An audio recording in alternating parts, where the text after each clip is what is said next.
আসসালামু আলাইকুম ওয়া রাহমাতুল্লাহি ওয়া বারাকাতুহু। একজন পিতার কাছে ছেলের দাম বেশি না মেয়ের দাম বেশি? কথা কয় না। আপনাকে তো মেয়ে নাই, বুঝতে পারতেছে না। আমার আছে, এখন বুঝতেছি। এক একটা মেয়েকে আমার 3টা মেয়ে দিছে আল্লাহ। প্রত্যেক মেয়েকে আমার বুকের উপর 3 বছর করে বড় করছি আমি, দোলনা কিনা দেইনি। মেয়েরা যেন বলবার না পারে বেটা হয়নি দেখে বাপ আমাকে উপর মন খারাপ, এটা যেন বলবার না পারে। এই দিন আর বুকের উপর ঘুম পাড়াচ্ছে, আর বুক পিছিয়ে কোনটা কোনটাই বড় পোশাক। 3 বছর পর্যন্ত ঘুম পাড়াচ্ছি। এখন সে মেয়েরা আর কোনো কিছু লাগলে আমার কাছে কয় না, মায়ের কাছে যা প্যাঁ প্যাঁ করে, মা টাকা লাগবে, এ লাগবে, সে লাগবে। আমি একদিন রাগ করে আমার বউ কইলাম, কে রে আমার মেয়েরা আমার কাছে আসতে পারে না, তোমার মাধ্যমে চাই কেন? এই 3 টাকা সকল তো 3 মেয়ে ঘরের মধ্যে ঢুকে মাথা নিচু করে আসে।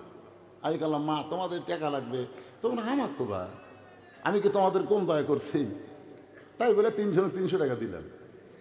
3 জন 300 টাকা নিয়ে ঘরের মধ্যে আসে। আমি বললাম, মা আর কি টাকা লাগবে? যদি আপনি দেন। তা আবার 100 করে দিলাম, দিয়ে বললাম, মা এবার কি টাকা হয়েছে? সেটা আপনার বিবেচনা। তখন আবার 100 করে টাকা দিলাম। 3 জন 3 ত্রিকে 900 দিলাম। ওরা হাসতে হাসতে ঘর থেকে বাইরে গেল। আমি চিন্তা করলাম, মেয়ের আমার কাছে চাইলো না, আমি ওদেরকে 3 বারে 300 টাকা দিলাম। আল্লাহ তোমাকে ছেলে দেয়নি, দেখি তো ছেলের খবর কি। আমার বড় ভাইয়ের ছেলে মেয়ে দুটাই আছে। আমি বললাম, ভাই মেয়ের খবর তো আমি ভালোই জানি, তো তোর তো আল্লাহ ছেলে দিতে, তোর ছেলে যখন টাকা লাগে কিভাবে চায়? তার বড় ভাই বলতেছে, শালার লাগবে 106,000, লাগবে 106,000 দিয়ে আমার কাছে। ভাই তোর ধাত্রী যখন তোর টানা বার করলো তখন তোর মাথা লম্বা হয়ে গেল, মানে আমার মাথা লম্বা হয়ে গেছিল। তখন থাবড়া থাবড়া থাবড়া আমার মাথা গোল করছে। তাহলে চিন্তা করেন, আমি আমার মাও কত কষ্ট দিছি, তারপরে আমার মাও দাঁতের উপর দাঁত দিয়ে ধৈর্য ধারণ করছে। 3 তলা বাড়ি আমার, সিরাজগঞ্জের রোডত আসতি, বউ মোবাইল করতেছে, রাত তখন 1:30। কে গো আপনি কোথায়? আমি বললাম, রোডে। আজকে টাঙ্গাইল থেকে 2 কেজি চমচম দিছি গো, মেয়েরা পছন্দ করে, যতই চমচম কিনেন বাড়িতে আসেন না। আমি বললাম, কি হয়েছে? বলে, সন্ধ্যার পর থেকে বাড়ির গেটের সামনে পুলিশের গাড়ি ঘুরতেছে। চিন্তা করে দেখেন, চমচম নিয়ে বাড়িতে আসবে? বউ বলতেছে সন্ধ্যার থেকে পুলিশ ঘুরতেছে। তখন আমি চিন্তা করলাম, এটা কুটি যায়, শ্বশুর বাড়ির যায়। তখন আমার শ্বশুরকে মোবাইল করলাম, কয়েকবার কল দেওয়ার পরে শ্বশুর ধরে বলতেছে, আব্বা এত রাত্রে কেন? আমি বললাম, আমার বাড়ির দরজার সামনে পুলিশ ঘুরতেছে, আমি একটু আপনার বাসার যাবার চাই। না, খবরদার, খবরদার, তুমি যে দল করো, তুমি এখন আমার বাসাতে আসলে পরের দিন আমার কাছে পুলিশ ঘুরবি, দরকার নেই।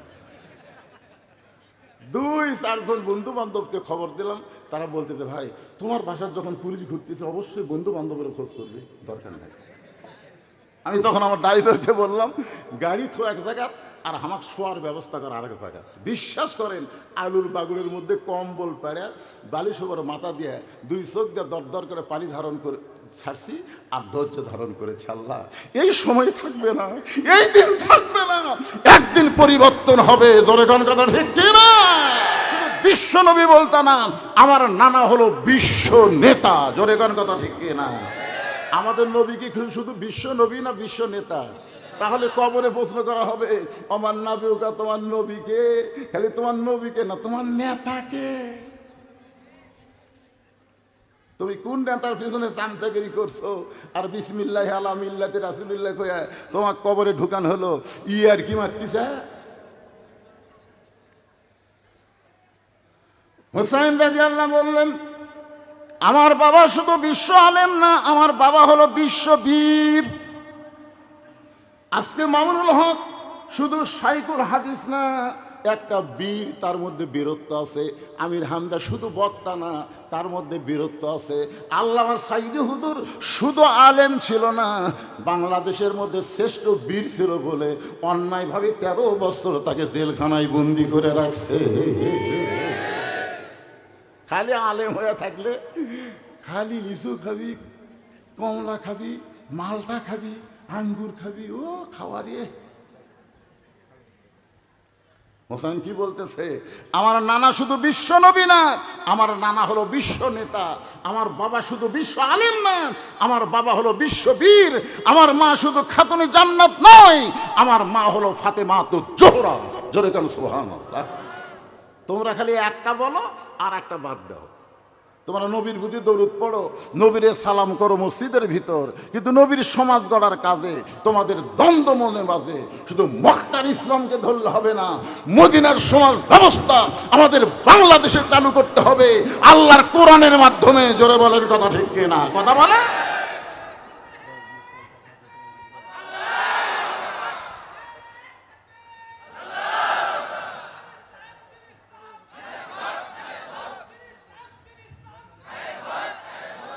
আল কোরআনের আলো, ঘরে ঘরে আবু জেহেলের স্লোগান। আবু জেহেল কি কয়? তুমি ঘরের মধ্যে কোরআন শরীফ পড়ো বাবা, তুমি যা চাও আমরা তাই দেবো। কোরআন লিয়ে যান বেড়া যায় না, কারণ কোরআনের আলো বাইরের লোকেরা দেখতে পারে। আবু জেহেলের অন্ধকার নীতিকে আর কেউ গ্রহণ করবি না। জোরে কোন কথা শিখিয়ে না। এই জন্য আল কোরআনের আলো সবাই বলবেন। মুসলমানের বাচ্চারা, কোরআনের মাহফিলে কোনো দলাদলি করলে হবে না। এখানে আমরা সবাই এক দল মসজিদের মধ্যে ঢুকে, যেরকম জামাত বিএনপি আওয়ামী লীগ এক কাতারে নামাজ পড়ে, কোরআনের মাহফিল আসার সঙ্গে সঙ্গে আমরা জামাত বিএনপি আওয়ামী লীগ নাই, আমরা সবাই মুসলমান হয়ে অরিজিনাল স্লোগান দিব, আল কোরআনের আলো সব জায়গায় জ্বালো, আল কোরআনের আলো। এইবার ঠিক আছে। আপনারা বলেন তো সব জায়গার মধ্যে সংসদ আছে না নাই? আমরা খামাখা সংসদ কইয়া ওরা আবার কবি রাজনীতি করতেছে, দরকার নেই। একটু মনোযোগ দিয়ে শুনবেন। আমার নানা শুধু বিশ্ব নবী না, আমার নানা হলো বিশ্ব নেতা। আমাদের নবী শুধু নবী না, আমাদের নবীর নেতা হওয়ার কারণে আল্লাহ বললেন, লাকাদ কানা লাকুম ফি রাসূলিল্লাহি উসওয়াতুন হাসানা। যদি তোমরা সফলতা অর্জন করতে চাও, দুনিয়ার সমস্ত মানুষের নীতি নৈতিকতাকে বাদ দিয়া বিশ্ব নবীকে তোমাদের আদর্শ হিসাবে গ্রহণ করে না। এই ছোট দুটা কে রে? বেটি ছাওয়াল না বেটা ছাওয়াল রে? এই এবার দাঁড়ালো কেন? বসে দেন, বসে দেন। 7 বছর থেকে তালিম দেন, আর 10 বছর থেকে জোর করে ধরান লাগবে। জোরে কোন ঠিক কিনা? খালি কোরআনের সমাজ চালু হয়ে যায়, ওগুলা বেনামাজি বানাবেন। নামাজ কায়েম করা খালি বুড়ে একলা নামাজ পড়ে না, লাতি সহ নামাজ জামাতে আদায় করা। জোরে কোন কথা ঠিক কিনা? তো এটার নাম হলো নামাজ কায়েম। একটু মনোযোগ দিয়ে শুনবেন। ইয়া আইয়ুহাল্লাযীনা আমানুস্তাঈনু বিস-সাবরি ওয়াস-সালাহ ইন্নাল্লাহা মা'আস-সাবিরিন। আল্লাহু আকবার। রে ইমানদারেরা, যদি আল্লাহর কাছে তোমরা কিছু পাবার চাও, আমরা আল্লাহর কাছে কোরআনের সমাজ চাই। জোরে কোন চাই শব্দটা কবরে ঠিক কি? আমরা এই বাংলাদেশে আল্লাহর কোরআনের সমাজ চাই। আল্লাহ বলতেছেন, ইয়া আইয়ুহাল্লাযীনা আমানু, যারা আমাকে বিশ্বাস স্থাপন করেছো, আস্তাইনু, যদি আমার কাছে কিছু পাবার চাও, তাহলে তোমাদেরকে 2টা জিনিস দেওয়া লাগবে। একটা হলো বিস-সাবরি ওয়াস-সালাহ, একটা হলো ধৈর্য, আর একটা হলো নামাজ। এই ধৈর্য আর নামাজের ভিতর দিয়ে আমরা আল্লাহর কাছে চাবো। কি চাবো? দুনিয়া না। আল্লাহ বলেছেন রব্বানা, পড়েন, রব্বানা আতিনা ফিদ দুনিয়া হাসানাতাও ওয়া ফিল আখিরাতি হাসানা। কে ভাই, এখন আপনি এই টাকা গোনা লাগবে কেরা?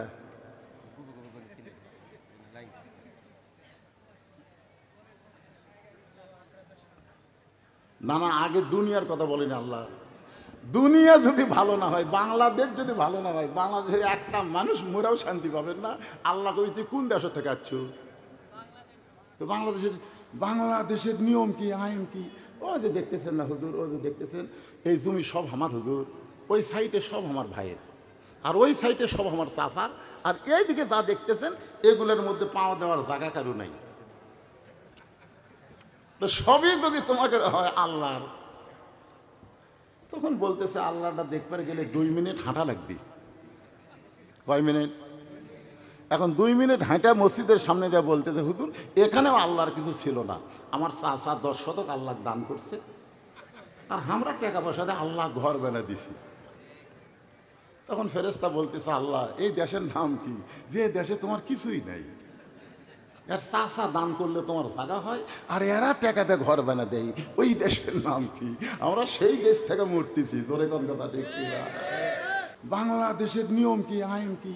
ও যে দেখতেছেন না হুজুর, ও যে দেখতেছেন, এই জমি সব আমার হুজুর, ওই সাইডে সব আমার ভাইয়ের, আর ওই সাইডে সব আমার চাষার, আর এইদিকে যা দেখতেছেন এগুলোর মধ্যে পাওয়া দেওয়ার জায়গা কারো নাই। তো সবই যদি তোমাকে হয় আল্লাহর, তখন বলতেছে আল্লাহটা দেখবার গেলে 2 মিনিট হাঁটা লাগবে। কয় মিনিট? এখন 2 মিনিট হাঁটা মসজিদের সামনে যা বলতেছে, হুজুর এখানেও আল্লাহর কিছু ছিল না, আমার চাচা 10 শতক আল্লাহ দান করছে, আর আমরা টাকা পয়সা দিয়ে আল্লাহ ঘর বানা দিছি। তখন ফেরেশতা বলতেছে, আল্লাহ এই দেশের নাম কি যে দেশে তোমার কিছুই নাই? এর চাষা দান করলে তোমার জায়গা হয়, আর এরা টাকাতে ঘর বানা দেয়, ওই দেশের নাম কি? আমরা সেই দেশ থেকে মরতেছি। জোরে কোন কথা ঠিক কি না? দুনিয়া যদি ভালো না হয় তার আখেরাত কোনোদিনও ভালো হবে না। আর এই দুনিয়া ভালো করতে গেলে মানুষের তৈরি আইন হবে না, আল্লাহর কোরআনের আইন লাগবে। জোরে কোন কথা ঠিক কথা বলে। ধৈর্য ধারণের কথা বলা হয়েছে। ধৈর্য ধারণ কেন? কোনোদিন বাচ্চা হয় নাই, এবার বিবাহের পরে মেয়েটার বাচ্চা হবে। আপনারা বলেন তো, বাচ্চা হওয়ার সময় ঠেলা আছে না নাই? কেমন ঠেলা? মরদ মানুষ বুঝবি না, বুঝেন? আপনারা বোঝেন? বাচ্চা হওয়ার সময় কি বলবো, প্রসবের কথা, মা বিনে সেই ব্যথা কেউ তো বুঝিবে না। মাজন থেকে সন্তানের দায়, অকালে মা মারা যায়, কেন সে মায়ের ভক্তি করো না? এমন দরদি ভাবে কেউ হবে না আমার মা গো। আমার মায়েরা যদি ধৈর্য ধারণ না করতো, আমরা কেউ দুনিয়াতে আসতে পারতাম না। পারতাম? আমার দাদি আমাকে কছে, ভাই তোর ধাত্রী যখন তোর টানে বার করলো, তখন তোর মাথা লম্বা হয়ে গেল। মানে আমার মাথা লম্বা হয়ে গেছিল, তখন থাবড়া থাবড়া থাবড়া আমার মাথা গোল করছে। তাহলে চিন্তা করেন, আমি আমার মাও কত কষ্ট দিছি, তারপর আমার মাও দাঁতের উপর দাঁত দিয়ে ধৈর্য ধারণ করছে। ধৈর্য ধৈর্য ইন্নাল্লাহ মা সাবিরিন। ধৈর্যশীলদের সঙ্গে কে থাকে? এতক্ষণ কে থাকে? হাসিনার 15.5 বছরের মধ্যে আমরা ইমানদারেরা অনেক ধৈর্য ধারণ করেছি। জোরেখন কথা বলেন না কেন? অনেক ধৈর্য ধারণ করেছি। 3 তলা বাড়ি আমার, সিরাজগঞ্জের রোডত আসতি, বউ মোবাইল করতেছে, রাত তখন 1:30। কে গো আপনি কোথায়? আমি বললাম রোডে। আজকে টাঙ্গাইল থেকে 2 কেজি চমচম দিছি গো, মেয়েরা পছন্দ করে, যতই চমচম কিনেন বাড়িতে আসেন না। আমি কলাম কি হয়েছে? বলে সন্ধ্যার পর থেকে বাড়ির গেটের সামনে পুলিশের গাড়ি ঘুরতেছে। চিন্তা করে দেখেন, চমচমলে বাড়িতে আসবে, বউ বলতেছে সন্ধ্যার থেকে পুলিশ ঘুরতেছে। তখন আমি চিন্তা করলাম, এটা কুটি যায়, শ্বশুর বাড়ির যায়। তখন আমার শ্বশুরকে মোবাইল করলাম, কয়েকবার কল দেওয়ার পরে শ্বশুর ধরে বলতেছে, আব্বা এত রাত্রে কেন? আমি বললাম, আমার বাড়ির দরজার সামনে পুলিশ ঘুরতেছে, আমি একটু আপনার বাসার যাবার চাই। না, খবরদার খবরদার, তুমি যে দল করো, তুমি এখন আমার বাসাতে আসলে পরের দিন আমার কাছে পুলিশ ঘুরবি, দরকার নেই। 2-4 জন বন্ধু বান্ধবকে খবর দিলাম, তারা বলতেছে, ভাই তোমার বাসার যখন পুলিশ ঘুরতেছে অবশ্যই বন্ধু বান্ধবের খোঁজ করবি, দরকার নেই। আমি তখন আমার ড্রাইভারকে বললাম, গাড়ি তো এক জায়গা আর আমাকে শোয়ার ব্যবস্থা করা আরেক জায়গা। বিশ্বাস করেন, আলুর বাগুড়ের মধ্যে কম্বল পেড়ে বালিশ ওপর মাথা দিয়ে 2 চোখ দিয়ে দর করে পানি ধারণ করে ছাড়ছি, আর ধৈর্য ধারণ করেছে। আল্লাহ এই সময় থাকবে না, এই দিন থাকবে না, একদিন পরিবর্তন হবে। জোরে কোন কথা ঠিক কি না? মা ধৈর্য ধারণ করেছে। যে মায়েরা বোঝে না, বিষ খাবো, গলা ধরে দিব, এই জীবনে রাখবো না, দাদি নাই ধাক্কা ধাক্কা ঘরের তলে। কি তুই জানিস তোর পায়ের তলে সন্তানের জান্নাত? প্রসব বেদনার কষ্ট শুনে মরে যাবে, গরু গলা দড়ি দিব, বিষ খাবো, তাহলে পায়ের তলে জান্নাত রে? কোনো বাপের পায়ের তলে জান্নাত নাই, জান্নাত হলো মায়ের পায়ের তলে। জোরে কোন কথা ঠিক না? আপনারা কোন তো, মায়ের পায়ের তলে জান্নাত না শাশুড়ির? কতকগুলো হেমান আমাদের বগুড়ার ধার আছে। এখন বইয়ের ভয়ে শাশুড়ি আসছে বেড়াবার, শাশুড়ির সামনে বলতেছে, আম্মা আমি তো বাজারত যাচ্ছি, আপনি ডাব খাবেন না গ্লুকোজ খাবেন? আম্মা আম্মা মানে মাখরাজ উচ্চারণ করতেছে, আম্মা। বউ বলতেছে আমার মাও দুটাই খায়, আমার মাও দুটাই খায়। তখন বলে ঠিক আছে, আজকে আম্মার জন্য যাবো, আনবো গ্লুকোজ আনবো। এই কথা বলে ব্যাগ না বের হচ্ছে, দেখে দরজাত মা খাড়া হয়ে আছে। মা দরজাত খাড়া হয়ে আছে, মায়ের দিকে তাকায় না, মাথা নিচু করে বাজারে যাচ্ছে। মা বলতেছে, কে বাবা, গত হাটে 10 টাকার পান কিনে দিছিস, আমার যে পান শেষ হয়ে গেছে বাবা, আজকে 10 টাকার পান আনবি তো? ছেলে বলতেছে, এই জন্যই তো তাকাই না, খালি খাই খাই, তোমার খালি খাই খাই। শাশুর জন্য ডাব আনবে, গ্লুকোজ আনবে, ওই জায়গায় কোনো কথা কয় না, কিন্তু মায়ের জন্য 10 টাকার পান আনতে খাই খাই। এইরকম পাটা সমাজ আছে না নাই? এদের এখন আছে না নাই? আপনারা এরকম হলেন কেন? বইয়ের নিচে থাকা যাবে না, বইয়ের উপরে থাকা লাগবে। বইয়ের কোথায় এই কথা কন না কেন? আমি কিন্তু বইয়ের কথা বলছি। আমার মায়েরা যারা পর্দার অন্তর আছেন, মনে কষ্ট নিয়েন না। মা, আল্লাহ মেয়েদের দাম বেশি দিয়েছে। মেয়ে যদি মা হয়, রাসূল 3 বার মায়ের কথা বলেছেন, 3 বার মায়ের কথা বলেছেন, আর শেষে একবার বাপের কথা কইছে। জোরে কোন কথা ঠিক কিনা? আপনারা বলেন তো, সন্তানের কাছে বাপের দাম বেশি না মায়ের দাম বেশি? একজন পিতার কাছে ছেলের দাম বেশি না মেয়ের দাম বেশি? কথা কয় না। আপনাকে তো মেয়ে নেই, বুঝতে পারতেছে না। আমার আছে, আমি বুঝতেছি। একটা মেয়েকে আমার 3টা মেয়ে দিছে আল্লাহ। প্রত্যেক মেয়েকে আমার বুকের উপর 3 বছর করে বড় করছি আমি, দোলনা কিনা দেইনি। মেয়েরা যেন বলবার না পারে বেটা হয়নি দেখে বাপ আমাকের উপর মন খারাপ, এটা যেন বলবার না পারে। এই দিন আর বুকের উপর ঘুম পাড়াচ্ছে, আর বুক কিছু কোনটা কোনটাই বড় পোশাক। 3 বছর পর্যন্ত ঘুম পাড়াচ্ছি। এখন সে মেয়েরা আর কোনো কিছু লাগলে আমার কাছে কয় না, মায়ের কাছে যা প্যাঁ প্যাঁ করে, মা টাকা লাগবে, এ লাগবে, সে লাগবে। আমি একদিন রাগ করে আমার বউ কইলাম, কে রে, আমার মেয়েরা আমার কাছে আসতে পারে না, তোমার মাধ্যমে চাই কেন? এই 3টাকে সকল তো 3 মেয়ে ঘরের মধ্যে ঢুকে মাথা নিচু করে আছে। আমি বললাম, মা তোমাদের টাকা লাগবে, তোমরা আমার কোবা, আমি কি তোমাদের কম দয়া করছি? তাই বলে 3 জন 300 টাকা দিলাম। 3 জন 300 টাকা নিয়ে ঘরের মধ্যে আছে। আমি বললাম, মা আর কি টাকা লাগবে? যদি আপনি দেন। তা আবার 100 করে দিলাম, দিয়ে বললাম, মা এবার কি টাকা হয়েছে? সেটা আপনার বিবেচনা। তখন আবার 100 করে টাকা দিলাম। 3 জন 3 3কে 900 দিলাম। ওরা হাসতে হাসতে ঘর থেকে বাইরে গেল। আমি চিন্তা করলাম, মেয়ের আমার কাছে চাইলো না, আমি ওদেরকে 3 বারে 300 টাকা দিলাম। আল্লাহ তোমাকে ছেলে দেয়নি, দেখি তো ছেলের খবর কি। আমার বড় ভাইয়ের ছেলে মেয়ে দুটাই আছে। আমি বললাম, ভাই মেয়ের খবর তো আমি ভালোই জানি, তো তোর তো আল্লাহ ছেলে দিতে, তোর ছেলে যখন টাকা লাগে কিভাবে চায়? তার বড় ভাই বলতেছে, শালার লাগবে 106,000, লাগবে 106,000।